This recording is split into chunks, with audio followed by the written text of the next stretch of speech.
অনেক দিন আগের কথা। পঞ্চঘরা নামে এক রাজ্য ছিল। এই রাজ্যের রাজা ছিলেন পঞ্চসেন। এই রাজ্যে সবকিছুতে পরিপূর্ণ থাকলেও একটা মাত্র সমস্যা ছিল, আর তা হলো পাহাড়ে থাকা শক্তিশালী ড্রাগন। রাজ্যের প্রজারা সব সময় আতঙ্কে থাকত, কারণ ড্রাগনের খিদে পেলে ড্রাগন সরাসরি লোকালয়ে এসে পশু মানুষ যা পেত তাই তুলে নিয়ে যেত। তাই রাজ্যের রাজা সিদ্ধান্ত নেয় সে তার সেনা দিয়ে ড্রাগনের বিরুদ্ধে যুদ্ধ করবে। যেই বলা সেই কাজ। রাজা তার সব সেনা নিয়ে এসে পাহাড় থেকে একটু দূরে যুদ্ধের জন্য প্রস্তুত হয়। মহারাজ, অপরাধ ক্ষমা করবেন, আমরা সাধারণ মানুষ হয়ে কি ওই শক্তিশালী ড্রাগনকে হারাতে পারবো? এসব কি বলছো সেনা প্রধান? এই ড্রাগনের জন্য আমার রাজ্যের প্রজারা অতিষ্ঠ হয়ে গেছে। এভাবে চললে আর কিছুদিনের মধ্যে রাজ্যতে কোনো মানুষই থাকবে না। সব ঠিক আছে, কিন্তু আমি শুধু আপনাকে নিয়েই ভাবছি, যদি আপনার কিছু একটা হয়ে যায়। আমার কথা ভাবতে হবে না, এর আগেও তোমাকে আমি অনেকবার এই ড্রাগনকে ধরতে পাঠিয়েছি, প্রতিবার তুমি ব্যর্থ হয়েছো। তাই এবার আমি নিজে চোখে দেখতে চাই ওই ড্রাগন কতটা ভয়ানক। প্রহরী, সিংহা বাজাও, যাতে ড্রাগন পাহাড় থেকে আমাদের কাছে আসে।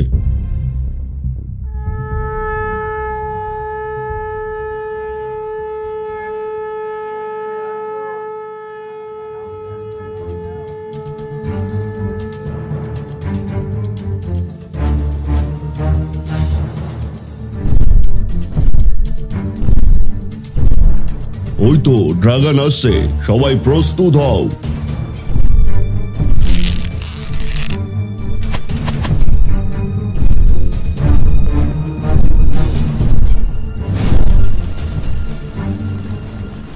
দেখুন মহারাজ, ওই ড্রাগন কত ভয়ঙ্কর, সে কি করে মুখ দিয়ে আগুন ছুটছে। হ্যাঁ দেখছি, কিন্তু যে করে হোক এই ড্রাগনকে আমার চাই চাই। সৈনিকরা সবাই ছড়িয়ে পড়ো আর অস্ত্র প্রস্তুত করো। ড্রাগন আসলে এবার চারিদিক থেকে আক্রমণ করবে।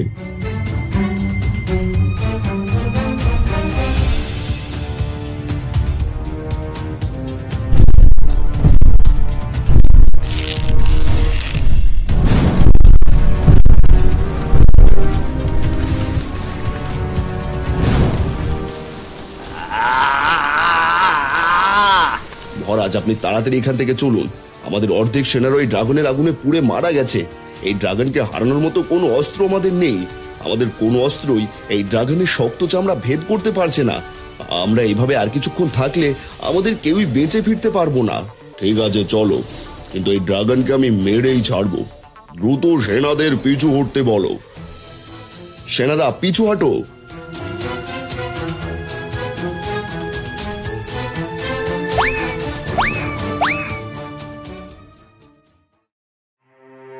সেনাপ্রধান, আমি আমার সৈন্যদের নিয়ে কত রাজ্য দখল করেছি, আর আজ এই সামান্য ড্রাগনের কাছে গিয়ে পিছু হটতে হলো। এই হার আমি কিছুতেই ভুলতে পারছি না।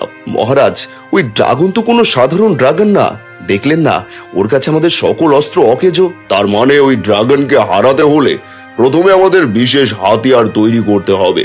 হ্যাঁ মহারাজ, আমরা যদি বিশেষ কোনো অস্ত্র তৈরি করতে পারি তাহলে হয়তো ওই ড্রাগনকে হারাতে পারবো। মন্ত্রী, তাহলে রাজ কারিগরদের দিয়ে বিশেষ হাতিয়ার তৈরি করো, যা দিয়ে আমরা ওই ড্রাগনকে হারাতে পারবো। মহারাজ, আমাদের কারিগর এর চেয়ে ভালো হাতিয়ার তৈরি করার ক্ষমতা রাখে না।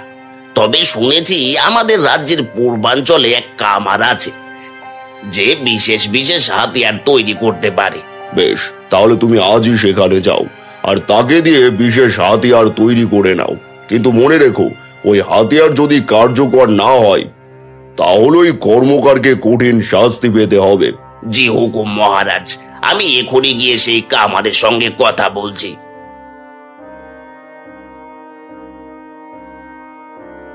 মহারাজ, আমাদের এত বড় বড় রাজকারিগর থাকতে মন্ত্রীর কথায় আপনি সাধারণ কামারকে ভরসা করছেন? সেনাপ্রধান, আমাদের এত দক্ষ কারিগর দিয়েও যখন কিছু হলো না, তখন তো আমাদের অন্যকে ভরসা করতেই হবে। তবে তুমি চিন্তা করো না, মন্ত্রী যখন বলেছে নিশ্চয়ই সে কোনো সাধারণ কর্মকার না।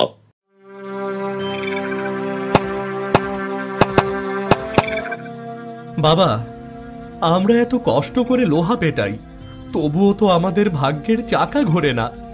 আমাদের কি সারা জীবন এভাবেই কষ্ট করে চলতে হবে? হ্যাঁ রে বাপ, আমাদের মতো গরিবদের কপালে এর চেয়ে বেশি সুখ লেখা নেই। আচ্ছা বাবা, আমরা তো অনেক ভালো ভালো তলোয়ার বানাই। একবার মহারাজের কাছে আমাদের তলোয়ার নিয়ে গেলেই তো হয়। সে যদি আমাদের তলোয়ার দেখে পছন্দ করে, তাহলে আর আমাদের দুঃখ থাকবে না। আমাদের তলোয়ার যতই ভালো হোক না কেন, ঘুষের কাছে খারাপ হয়ে যাবে। আমরা তো আর ঘুষ দিয়ে তলোয়ার রাজার সামনে পর্যন্ত পৌঁছতে পারবো না। নে, কাজটা তাড়াতাড়ি শেষ কর দেখি।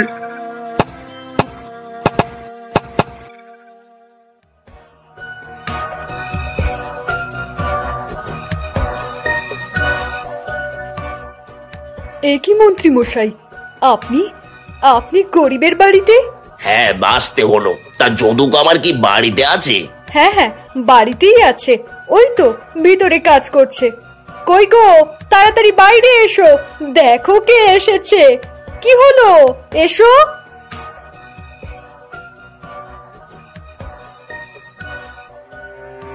নমস্কার মন্ত্রী মশাই, আপনি আপনি গরিবের বাড়িতে?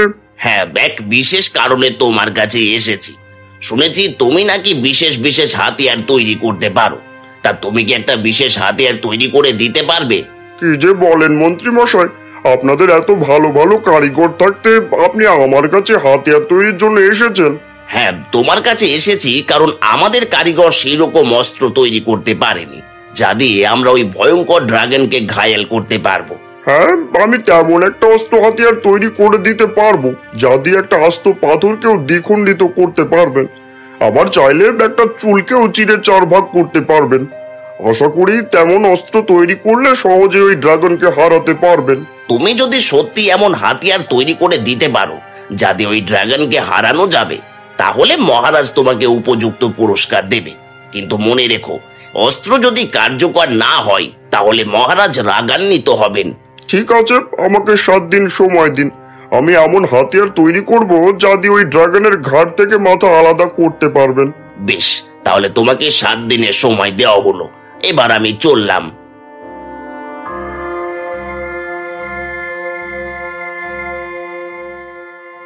ওগো, আমাদের তো কপাল খুলে গেল। তুমি যদি তেমন একটা হাতিয়ার তৈরি করে দিতে পারো, তাহলে তো আমাদের আর কোনো অভাব থাকবে না গো। গিন্নি, এমন একটা হাতিয়ার তৈরি করা অত সহজ ব্যাপার না। অনেক কষ্ট করে এমন হাতিয়ার তৈরি করতে হবে। আর যদি সে হাতিয়ার ঠিক মতো কাজ না করে, তখন মহারাজ পুরস্কারের বদলে শাস্তিও দিতে পারে। বাবা, তোমার তৈরি হাতিয়ারের ওপর আমার পুরো বিশ্বাস আছে। তুমি হাতিয়ার তৈরি করবে আর সেটা কাজের হবে না, এ হতে পারে না। ঠিক আছে, এবার আমি সেই শক্তিশালী বিশেষ হাতিয়ার তৈরি করব যা আজ পর্যন্ত কেউ তৈরি করতে পারেনি। কিন্তু এই হাতিয়ার তৈরি করতে তোকেও আমার সঙ্গে রাত দিন কাজ করতে হবে। হ্যাঁ হ্যাঁ, আমিও শিখে রাখতে পারবো তুমি কি করে এমন বিশেষ হাতিয়ার তৈরি করো। হয়েছে, এবার 2 বাপ ছেলে ঘরে চলো, তোমাদের খেতে দিই। হ্যাঁ হ্যাঁ, চলো।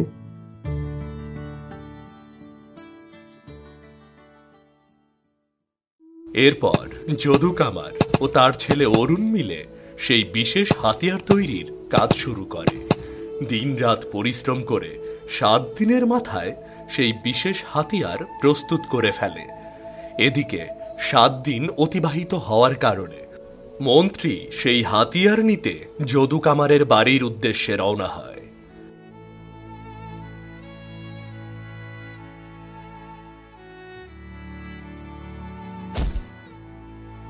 যদু কামার, ভেতরে আছো? থাকলে বাইরে এসো।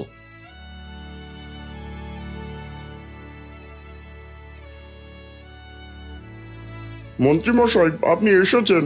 হ্যাঁ, এসেছি। তা সেই বিশেষ হাতিয়ার তৈরির কাজ কত দূর? হয়ে গেছে, দাঁড়ান, এখনই আনতে বলছি। গিন্নি, ও গিন্নি, তাড়াতাড়ি হাতিয়ারটা নিয়ে বাইরে এসো তো।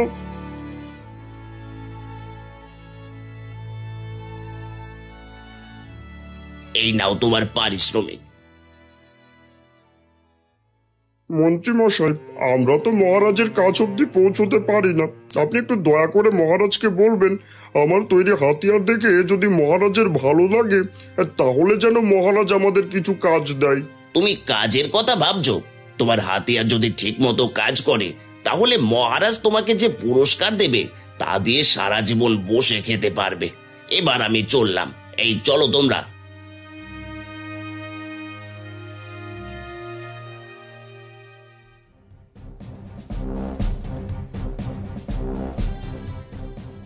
মন্ত্রী, এটাই কি সেই বিশেষ হাতিয়ার? জি মহারাজ, এটাই সেই বিশেষ হাতিয়ার। এটা দিয়ে ওই ড্রাগনকে হারানো যাবে। মহারাজ, আমার কিন্তু বিশ্বাস হচ্ছে না এই সাধারণ হাতিয়ার ওই শক্তিশালী ড্রাগনকে হারাতে পারবে। না মহারাজ, আমার এই হাতিয়ারের প্রতি পরিপূর্ণ বিশ্বাস আছে। হ্যাঁ, আমাদের বিশ্বাস করা ছাড়া আর কোনো উপায় নেই। সেনাপ্রধান, তুমি এই হাতিয়ার পরীক্ষা করার জন্য কিছু সেনা নিয়ে ড্রাগন পাহাড়ে যাবে। মহারাজ, এই সামান্য হাতিয়ারের উপর ভরসা করে সেনাদের মৃত্যুর মুখে ঠেলে দেওয়া কি ঠিক হচ্ছে? শোনো সেনাপ্রধান, সারা রাজ্যের প্রজাদের নিরাপদে রাখতে সেনাদের এতটুকু ত্যাগ স্বীকার করতেই হবে। কাল সকাল হলেই তুমি সেনাদের নিয়ে ড্রাগন পাহাড়ে গিয়ে ওই ড্রাগনকে মারার চেষ্টা করবে, এ আমার হুকুম। জি হুকুম মহারাজ।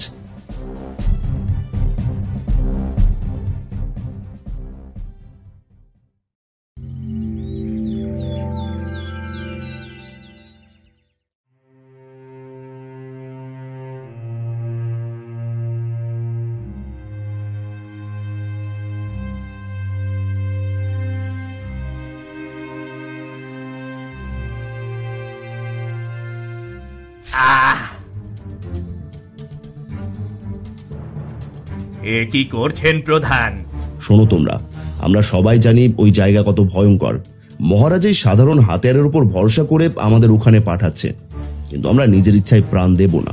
প্রাণে বাঁচতে চাইলে আমি যেভাবে বলি তোমরা মহারাজকে গিয়ে সেইভাবে বলবে।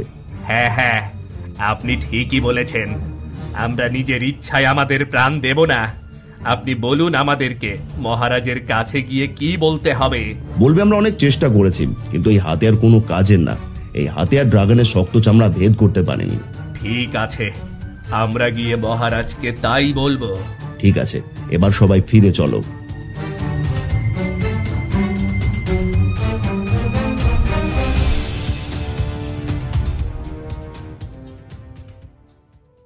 একই সেনাপ্রধান, তোমরা এমন রক্তাক্ত হয়ে আছো কেন? তোমরা কি সেই ড্রাগনকে হারাতে পেরেছো? কি করে হারাবো মহারাজ? এই হাতিয়ার তো কোনো কাজেরই না। আমরা অনেক কষ্টে ড্রাগনকে কাবু করেছিলাম, কিন্তু এই হাতিয়ার ড্রাগনের শক্ত চামড়া ভেদ করতে পারেনি। এই হাতিয়ার একদম অকেজো। হ্যাঁ মহারাজ, এই হাতিয়ারের জন্য আজ আমরা ওই ড্রাগনের কিছুই করতে পারিনি। আজ আমাদের হাতে যদি অন্য কোনো ভালো হাতিয়ার থাকতো, তাহলে ওই ড্রাগনের মাথা কেটে আনতাম। কি সত্যি এই হাতিয়ার কোনো কাজের না? হ্যাঁ মহারাজ, এই হাতিয়ার আমাদের হাতিয়ারের চেয়ে অনেক দুর্বল। মন্ত্রী, তুমি তো বলেছিলে এই কামারের হাতিয়ার বিশেষ হাতিয়ার, তাহলে এটা কার্যকর হলো না কেন? মহারাজ, আমি বুঝতে পারছি না এমন কেন হয়েছে। তবে এই হাতিয়ার তো অনেক শক্তিশালী ও ধারালো হওয়ার কথা।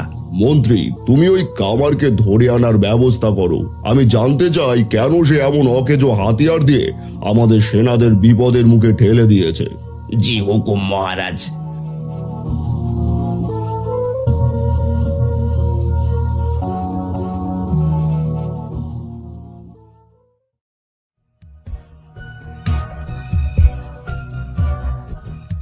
এই যদু কামার কোথায়? কেন, কি হয়েছে? আর আপনারা আমার বাবার কাছে কেন এসেছেন? মহারাজের কি আরো হাতিয়ার দরকার? না, আর হাতিয়ারের দরকার নেই। তোর বাবাকে দরকার। মহারাজ তোর বাবাকে ধরে নিয়ে যেতে বলেছে। কেন, কি হয়েছে? মহারাজ আমার বাবাকে ধরে নিয়ে যেতে বলছে কেন? কারণ তোর বাবা এক দুর্বল হাতিয়ার তৈরি করে দিয়েছে, যার ফলে আমাদের অনেক সেনা ওই ড্রাগনের হাতে আহত হয়েছে, কিন্তু ওই ড্রাগনের কিছুই হয়নি। না, এ হতে পারে না। আমার বাবার তৈরি হাতিয়ার কখনো অকেজো হতে পারে না। আমার বাবার তৈরি হাতিয়ার সবার সেরা। সবার সেরা না ছাই, তাড়াতাড়ি তোর বাবাকে ডাক, আমরা তাকে মহারাজের কাছে ধরে নিয়ে যাব। ওরে অরুণ, এখন কি করবি? তোর বাবাকে ধরে নিয়ে গেলে তো আমাদের নাকে মরতে হবে। না মা, বাবার পরিবর্তে আমি যাব ওই মহারাজের কাছে, আর আমি প্রমাণ করে আসব বাবার তৈরি হাতিয়ার সবার সেরা। আপনারা আমাকে নিয়ে চলুন, আমি যাব মহারাজের সামনে। বেশ, তাহলে চল। না, তোমরা আমার ছেলেকে নিয়ে যেও না। মা, তুমি চিন্তা করো না, দেখবে আমি ঠিকই ফিরে আসব। চলুন আপনারা।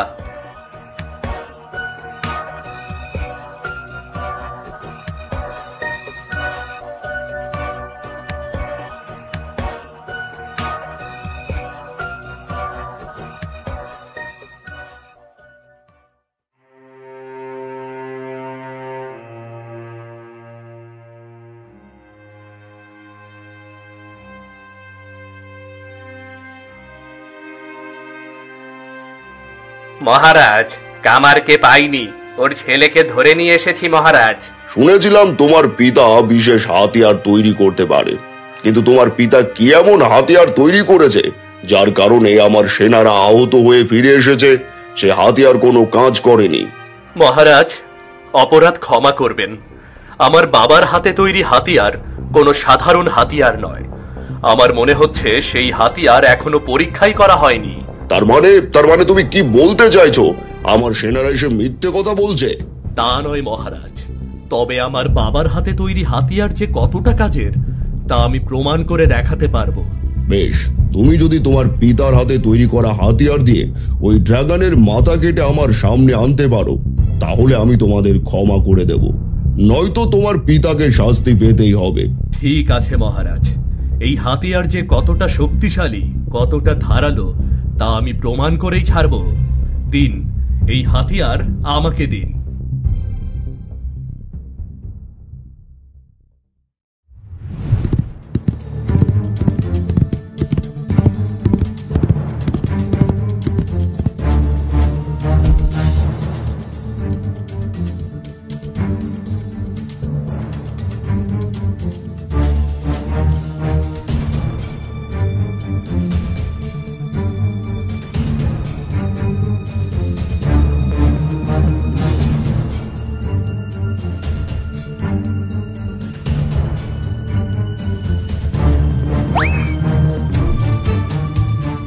এই তো ড্রাগনটা ঘুমিয়ে আছে, এবার এর ঘুম ভাঙাতে হবে।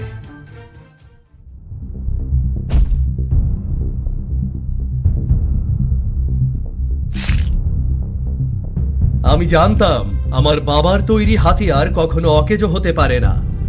এবার আমাকে মহারাজের সামনে শুধু ড্রাগনের মাথাটা নিয়ে যেতে হবে।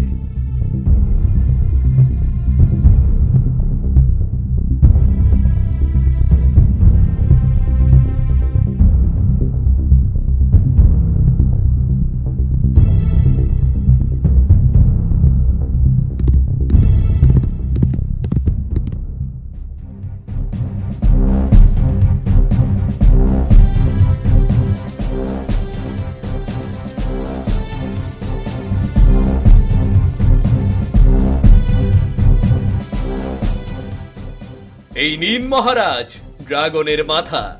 আপনি বলেছিলেন আমার বাবার তৈরি হাতিয়ার কোনো বিশেষ হাতিয়ার নয়, কিন্তু আমি প্রমাণ করে দিয়েছি আমার বাবার হাতে তৈরি হাতিয়ার কোনো সাধারণ হাতিয়ার নয়। মহারাজ, এবার বলুন কি বলবেন।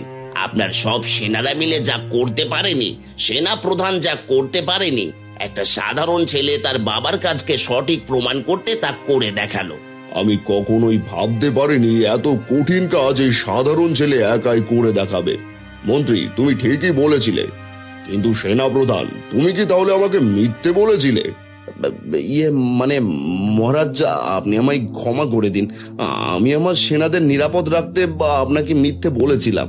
কি, তোমার এত বড় স্পর্ধা, তুমি আমায় মিথ্যে বলেছো? আমি তোমাদের এই জন্য সেনা বানিয়েছি যে তোমরা নিজের জীবন দিয়ে হলেও আমার রাজ্যের প্রজাদের নিরাপদে রাখবে। তোমরা তা না করে এত বড় জঘন্য অপরাধ করেছো। প্রহরী, ধরে নিয়ে যাও সেনা প্রধানকে। আমাকে ক্ষমা করে দিন মহারাজ, আমাকে ক্ষমা করে দিন।